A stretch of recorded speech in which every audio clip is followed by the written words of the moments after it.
Sa ngalan ng Ama at ng Anak at ng Espiritu Santo. Amen. Ang pagpapala po ng ating Panginoong Jesucristo, ang pag-ibig ng Diyos Ama, at ang pakikipagkaisa ng Espiritu Santo, nawa po ay sumainyong lahat. At sumaiyo rin. Mga kapatid, aminin po natin ang ating mga kasalanan at panamang pagkukulang upang tayo po ay maging karapat-dapat na gumanap sa banal na pagdiriwang na ito.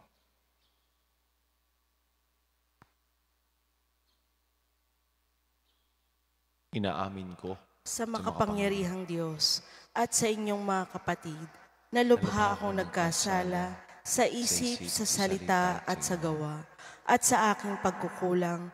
Kaya isinasamo ko sa mahal na Birheng Maria, sa lahat ng mga anghel at mga banal, at sa inyong mga kapatid, na ako'y ipanalangin sa Panginoong ating Diyos. Gawan po tayo ng makapangyarihan Diyos, patawarin po tayo sa ating mga kasalanan, patnubayan po tayo sa buhay na walang hanggan. Amen.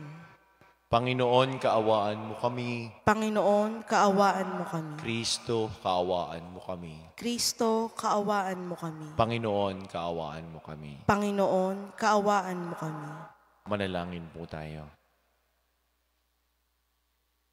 Ama naming makapangyarihan, tunghayan mo po ang iyong sumasambang sambayanan upang ang pagpapakasakit na kusa naming pinagtitiisan ay magdulot ng kabutihan sa aming kalooban.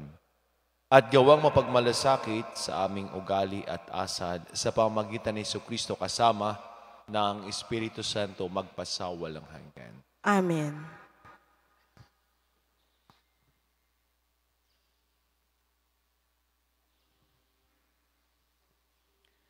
Pagbasa mula sa aklat ni Propeta Jonas.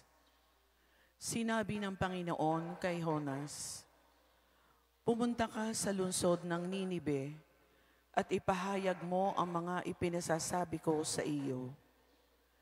Nagpunta nga si Jonas sa Ninibe. Malaki ang lungsod na ito. Aabutin ng 3 araw kung lalakaring pabagtas. Siya'y pumasok sa lungsod. Pagkaraan na maghapong paglalakad, malakas niyang ipinahayag, gugunawin ang Ninibe pagkaraan ng 40 araw. Naniwala ang mga taga roon sa pahayag na ito mula sa Diyos. Kaya nag-ayuno sila at nagdamit ng sako bilang tanda ng lubos na pagsisisi at pagtalikod sa kanilang mga kasalanan. Nang mabalitaan ito ng hari ng Ninibe, bumaba siya sa kanyang trono, naghubad ng balabal, nagdamit din ng sako, at naupo sa abo. At ipinasabi niya sa mga taga Ninibe, ito'y utos ng hari at ng kanyang mga pinuno. Walang kakain isa man, wala ring iinom, maging tao o hayop. Lahat ng tao at hayop ay magdamit ng sako. Taimtim na manalangin sa Diyos ang bawat isa. Pagsisihan ng lahat ang nagawa nilang kasalanan at talikdan ang masamang pamumuhay. Baka sa paraang ito'y mapawi ang galit ng Diyos, magbago siya sa kanyang pasya, at hindi na ituloy ang balak na paglipol sa atin. Nakita ng Diyos ang kanilang pagtalikod sa kasamaan, kaya hindi na itinuloy ang paggunaw sa Ninibe. Ang salita ng Diyos. Salamat sa Diyos. Salmong tugunan, Diyos ko, iyong tinatanggap, pakumbabat pusong tapat. Diyos ko, iyong tinatanggap, pakumbabat pusong tapat. Ako'y kaawaan o mahal kong Diyos, sangayon sa iyong kagandahang loob. Mga kasalanan ko'y iyong pawiin, ayon din sa iyong pag-ibig sa akin. Hugasan mo sana ang aking karumhan, dalisayin mo ang aking kasalanan. Diyos ko, iyong tinatanggap, pakumbabat pusong tapat. Isang pusong tapat sa aking likain, Bigyan mo, O Diyos, ng bagong damdamin. Sa iyong harapay, huwag akong alisin. Ang Espiritu mo ang papaghariin. Diyos ko, iyong tinatanggap, pakumbabat, pusong tapat. Hindi mo nanais ang mga panghandog. Sa haing sinunog, di ka nalulugod. Ang handog ko, O Diyos, na karapat-dapat, ay ang pakumbabat, pusong mapagtapat. Diyos ko, iyong tinatanggap, pakumbabat, pusong tapat.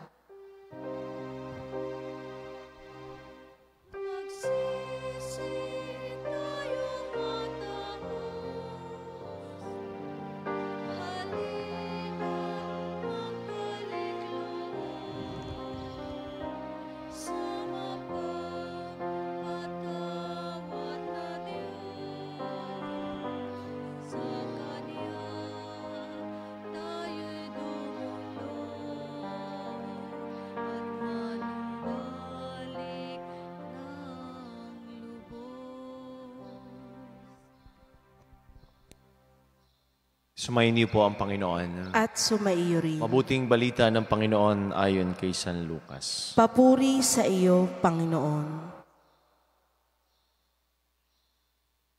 Noong panahon yon, samantalang dumaragsa ang mga tao, sinabi ni Jesus, napakasama ng lahing ito. Naghahanap sila ng palatandaan mula sa langit, subalit walang ipapakita sa kanila maliban sa palatandang inilalarawan ng nangyari kay Jonas. Kung paanong naging isang palatandaan si Jonas sa mga taga-Ninive, gayon din naman magiging isang palatandaan sa lahing ito ang anak ng tao. Sa araw ng paghukom, titindig ang reyna ng timog laban sa lahing ito at sila'y hatulan niya ng kaparusahan. Sapagat nanggaling siya sa dulo ng daigdig upang pakinggan ng karunungan ni Solomon. Ngunit, higit na di hamak kay Solomon ang naririto. Sa araw ng paghuhukom, ay titindig ang mga taga-Ninive laban sa lahing ito at hahatulan ng kaparusahan sapagat nagsisi sila dahil sa pangangaral ni Jonas. Ngunit, higit na di hamak kay Jonas ang naririto. Maminamahal ko mga kapatid, ang mabuting balita ng ating kaligtasan. Pinupuri ka namin, Panginoong Hesukristo. Magandang umaga po sa ating lahat. Sa mga may birthday po ngayong araw na ito, happy birthday. Kay Brother Jojo Aguila, happy birthday. Sa mga may wedding anniversary, congratulations po. Sa lahat ng nanonood ngayong oras na ito, sa ating mga mahal sa buhay na sa iba't ibang panig ng mundo, patuloy po kayong ingatan at gabayan ng ating Panginoon. Patulong na din po ng ating patrong si Poong San Jose. Sa ating unang pagbasa, sinugo ng Panginoon si Jonas papunta sa Ninive at sinabi na kalipas ng 40 araw, kung hindi kayo magsisisi, ay gugunawin kayo. At si Jonas ay pumunta sa Ninive. Pwede namang hindi na niya sabihan si Jonas Pwede namang gunawin na kaagad niya ang Ninive. Pero hindi ho ito ginawa ng Diyos. Bakit? Sapagkat gano'n niya kamahal ang mga tao sa Ninive. Hindi lamang ho sa Ninive, kung hindi para sa ating lahat. Kung ang nangyari sa Ninive, ang mga tao ay nagsisi, nagsuot ng sako, palatandaan na sila ay nagsisisi, ay binibigyan ho tayo ng Diyos ng tinatawag na grace period. At ano ho itong grace period na ito? Ito hong panahon sa kasalukuyan, ang panahon ng Kwaresma. 40 days din ho tayong naghahanda. Naghahanda hindi ho sa kamatayan, kung hindi sa misteryo ng pagkabuhay ng ating Panginoong Jesus. Ang unang pananalita ni Jesus ay sa ating Ebanghelyo ay napakasakit pakinggan. Napakasama ng lahing ito. Pero ang sinabi ay lahi. Hindi sinabing napakasama mo. Napakasama ng iyong pamilya, hindi. Napakasama ng lahing ito. Marami ang sumusunod kay Jesus. Marami ang pumupunta sa Kanya. Pwede namang sabihin ng ating Panginoong Hesus na marami akong tagahanga, maraming napunta sa akin. Siguro ang mga ito ay mabubuti na. Siguro ang mga ito ay malalapit na sa Diyos. Pero hindi ho yun ang sinabi niya. Napakasama ng lahing ito. Bakit niya nasabi ito? Sapagkat napakababaw pa ng kanilang pananampalataya at hindi pa nila lubos maunawaan yung kanyang ginagawa na siya ay higit pa kay Haring Solomon. Siya ay higit pa kay Jonas. Tayo din minsan ay humingi ng palatandaan. Ito pa ay kagustuhan ng Diyos. Ano ba ang gusto ng Diyos sa akin? Mihingi ho tayo ng mga signs. Mihingi ho tayo ng palatandaan. Ito ba ay nauukol sa akin? Ito ba ay para sa akin? Kaya yung iba, ewan ko lamang ho kung uso pa yung mga horoscope.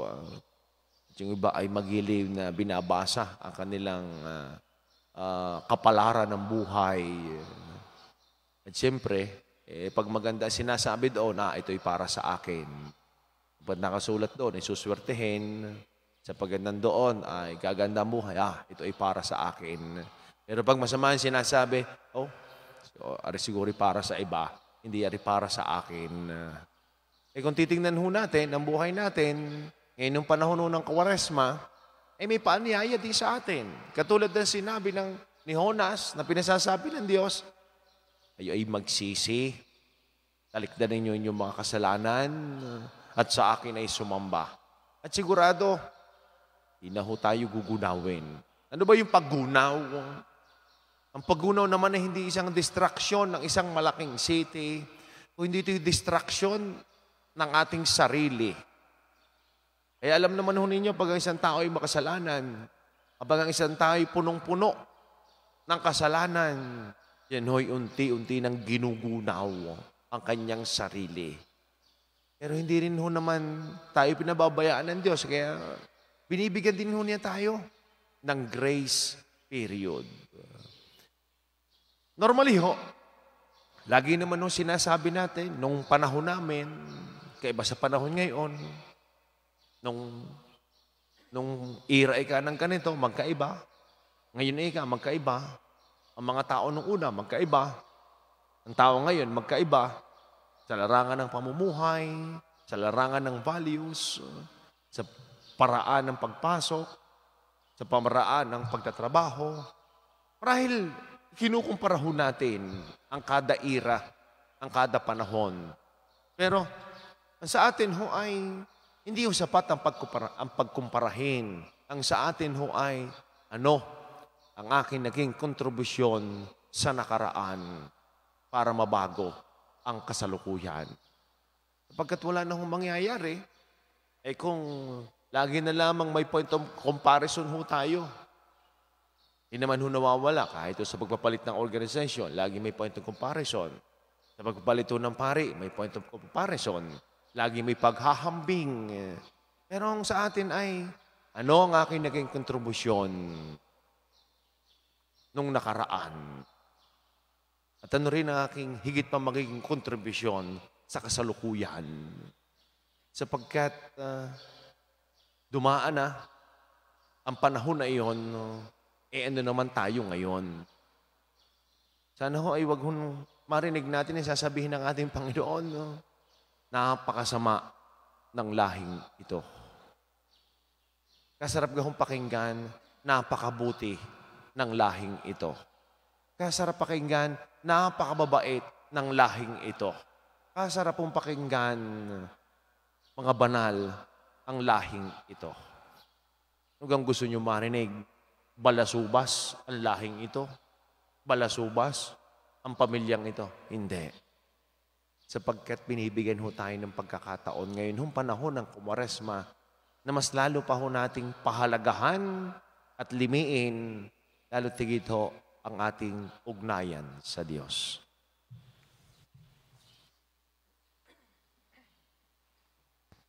Natuklasan ni Jonas na hindi maaring takasan ang Panginoon. Tumawag tayo ngayon sa Diyos Ama upang hingin ang biyaya ng panghabang buhay at matatag na pagdidiwala sa panawagan ni Kristo na magsisi sa kasalanan. Ang atin pong itutugon, Ama naming lahat, turuan mo kami ng tunay na pagsisisi. Ama naming lahat, turuan mo kami ng tunay na pagsisisi.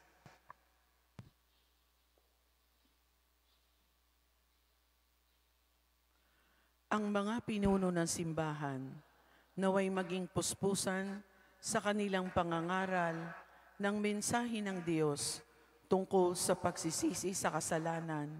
Sa mga naghahanap sa Panginoon ng buong puso, manalangin tayo sa Panginoon. Ama naming lahat, turuan mo kami ng tunay na pagsisisi. Ang panahong ito naway maging pagkakataon ng pagbabago at pagbabalik loob sa Diyos, manalangin tayo sa Panginoon. Ama naming lahat, turuan mo kami ng tunay na pagsisisi.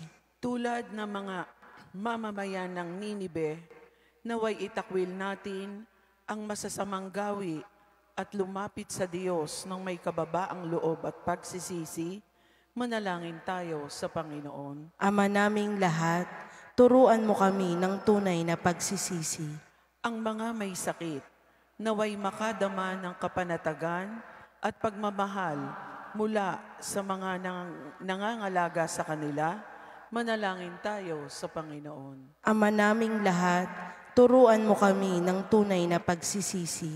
Ang mga yumao, naway makatagpo ng kapayapaan at kaligayahan sa kaharian ng Diyos, manalangin tayo sa Panginoon. Ama naming lahat, turuan mo kami ng tunay na pagsisisi.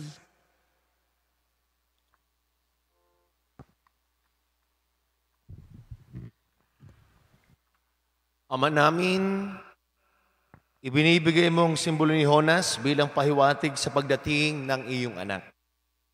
Kung paanong simula sa kawalang hanggan ay niloob mo ang kanyang muling pagkabuhay. Isama mo kami sa kanya magpakailanman. Hiniling po namin ito sa pamamagitan ni Kristong aming Panginoon. Amen.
Manalangin po kayo mga kapatid upang ating paghahain ni kalugdan ng Diyos amang makapangyarihan. Tanggapin nawa ng Panginoon itong paghahain sa iyong mga kamay, sa kapurihan niya at karangalan, sa ating kapakinabangan at sa buong sambayanan niyang banal.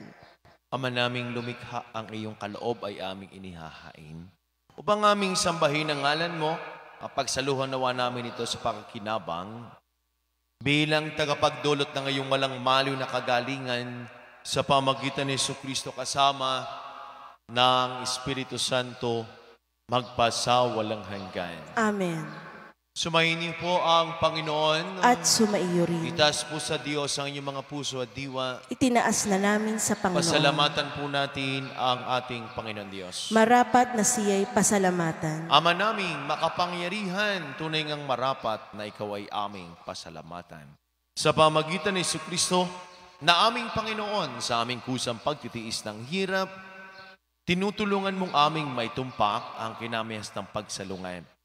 Sa pananagutang iyong iniata sa aming pagtulad sa anak mo mahal, na nagpakasakit para sa tanan, ang pagsisikap namin iyong kinalulugdan, at ang pagpapakabuti namin ay iyong kinararangal. Kaya, kaysa ng mga anghel na nagsisiawit ng papuri sa nawalang umpay sa kalangitan, kami po ay nagbubunyi sa iyong kadakilaan. Santo, Santo, Santo Panginoong Diyos na mga hukbo, napupuno ang langit at lupa ng kadakilaan mo.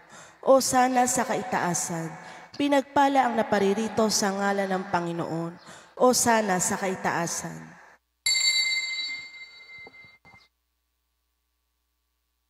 Ama naming banal, ikaw po ang bukal ng tanang kabanalan, kahit sa pamagitan ng iyong Espiritu, gayon pong banal ang mga kaloob na ito, upang para sa amin ay maging katawan at tugo ng aming Panginoong Jesucristo. Bago niya pinagtiis ang kusang loob na maging handog, hinawakan niyang tinapay, pinasalamatan kaniya. Pinaghati-hati na iniabot sa kanyang mga alagad at sinabi, tanggapin ninyong lahat ito at kanin, ito ang aking katawan na ihahandog para sa inyo.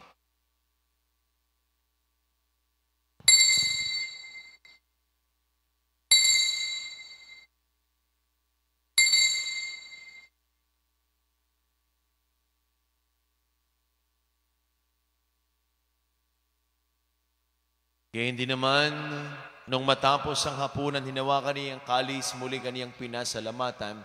Nibuti ang kalis sa kanyang mga alagad at sinabi, tanggapin ninyong lahat ito at inumin ito ang kalis ng aking dugo. Nang bago't wala hanggang tipaan, ang aking dugo na ibubus para sa lahat. Sa pagpapatawad ng mga kasalanan, gawin ninyo ito sa pag-alaala sa akin.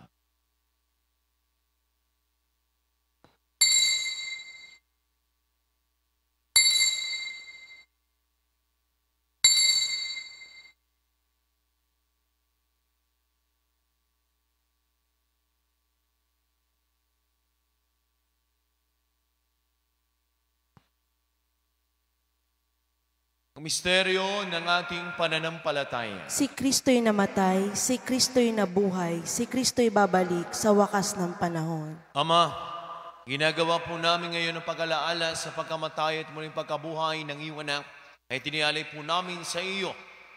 Tinapay na nagbibigay buhay at ang kalis na nagkakaloob ng kaligtasan.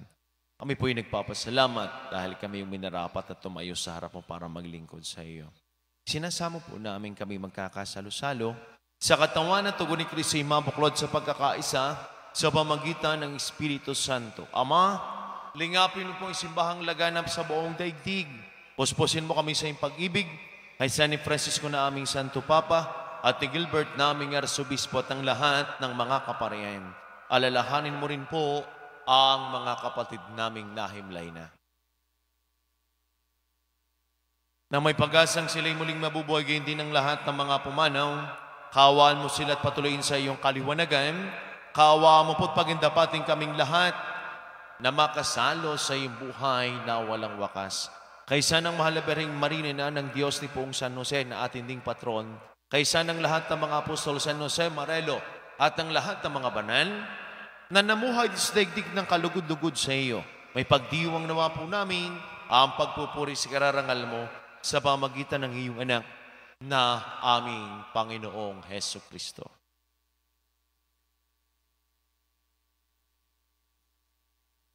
Sa pamamagitan ni Kristo kasama niya at sa Kaniya, ang lahat ng parangal papuri sa ito sa makapangyarihan, kasama ng Espiritu Santo magpasawalang hanggan.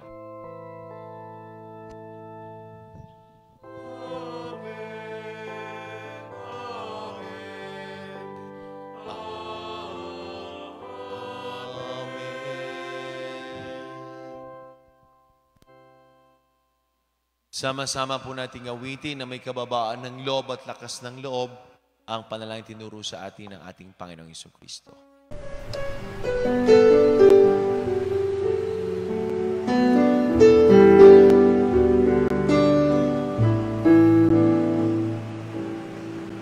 Ama namin, sumasalang ka, sambahin ang ngalan mo, mapasamin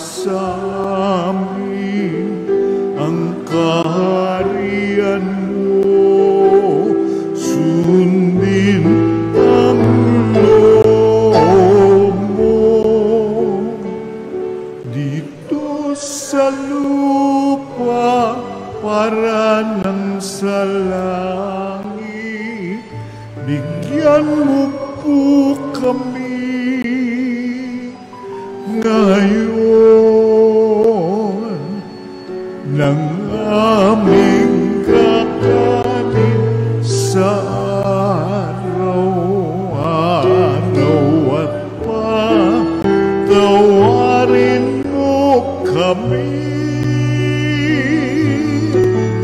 sa aming mga sala para ng pagpapatawan namin sa nagkakasala sa amin. At huwag mo kaming ibang dulot sa tukso, at yadya mo kami sa lahat ng masama. Inihiling po namin kami adya sa lahat ng masama, pagkalooban ng kapayapaan araw-araw, ligtas sa kasalanan, at ilayo sa lahat ng kapahamakan. Samantalang aming pinananabigan ng dakilang araw ng pagpapahayag ng tagapagligtas naming si Yesu Kristo. Sapagkat iyo ang kaharian at ang kapangyarihan at ang kapurihan magpakailanman. Amen. Panginoong Kristo, sinabi mo sa iyong mga apostol, kapayapaan ang iniiwan ko sa inyo, ang aking kapayapaan ang ibinibigay ko sa inyo. Tungayan mo ang aming pananampalataya at ang aming mga pagkakasala. Pagkaloob po kami ng kapayapaan at pagkakaisa ayon sa iyong kalooban, kasama ng Espiritu Santo magpasa walang hanggan. Amen. Ang kapayapaan po ng Panginoon ay lagi ng sumainyo. At sumaiyo rin. Mga kapatid, magbigyan po kayo ng kapayapaan sa bawat isa. Peace be with you po. Kordero ng Diyos na nag-aalis ng mga kasalanan ng sanlibutan, maawa ka sa amin. Kordero ng Diyos na nag-aalis ng mga kasalanan ng sanlibutan, maawa ka sa amin. Kordero ng Diyos na nag-aalis ng mga kasalanan ng sanlibutan, ipagkaloob mo sa amin ang kapayapaan.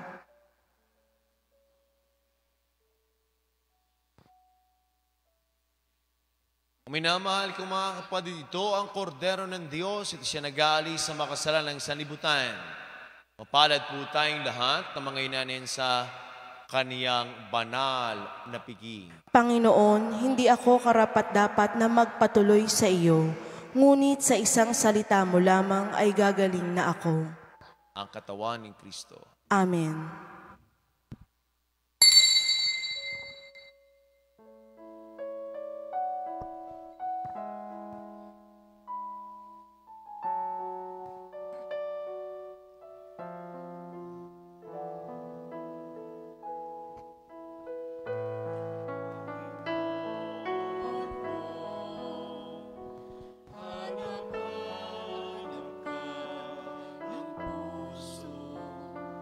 Piling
Manalangin po tayo. Ama naming mapagmahal, hindi mo kami pinagsasawa ang pagsaluhin sa iyong banal na piging. Ipagalo mong pakinabangan namin ang iyong lakas at buhay na walang maliw sa pamagitan ni Jesucristo kasama ng Espiritu Santo magpasawalang hanggan. Amen. Sumayin po ang Panginoon. At sumaiyo rin. Pagpalain po kayo, ingatan, gabayan, subaybayan ng ating mapangpalang Diyos. Sa ngalan ng Ama, at ang Anak at ang Espiritu Santo. Amen. Ang misa po ay naialay na, taglayin po ninyo ang pag-ibig ng Diyos. Salamat sa Diyos. Magandang umaga po sa ating lahat.